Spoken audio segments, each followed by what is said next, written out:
आज्ञा कौन कहे जो विजुपुर उठा दोकानी मान देखो किछि दिन तले ये गोटे गाड़ी एक्सीडेंट है जड़े वृद्धा मरीगले से दृष्टि देखी ये जो मैंने उठा दोकान रे व्यवसाय करते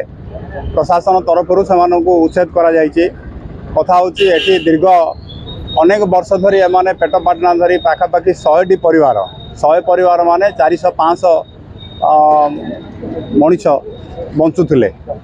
जदि एमानकर पेट पाटनार कथा प्रशासन अधिकारी माने उठा दोकानी मानू जो व्यवस्था अच्छी सरकार गोटे सिस्टम अच्छी उठा दोकानी मानक एवं नीति नियम अच्छी एवं आपण जानती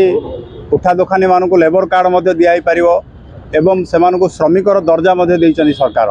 से सुविधा देवा सहित से माने केते घंटा बेपार करेंगे रोड तले एवं जदि ट्राफिक असुविधा होची निर्दिष्ट समय से दुकान घुंचेवा प्रस्तुत अच्छी किंतु आलोचना न करी संपूर्ण भाव में मिथ्या प्रतिश्रुति दे तुम 2 दिन काढ़ी दियो तापर रखियो बोली कहले एबे कहते तुम काढ़ी दियो दुकान सबको बाहर कर दियो से बंचे केमिति सहर सुंदर होबार कार असुविधा ना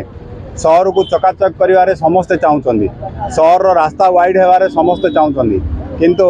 सहर गोटे मौलिक समस्या होची उठा दोकानी एवं लेबर श्रेणी लोक सेमानकर समस्या समाधान न करी सहर सुंदर हो पारिबनी सेमानकर पेट को मारी सहर सुंदर हो पारिबनी तेणु गरीब खटिखिया मेहनती लोक जो माने लांछित वंचित सेमानक कथा को प्रथम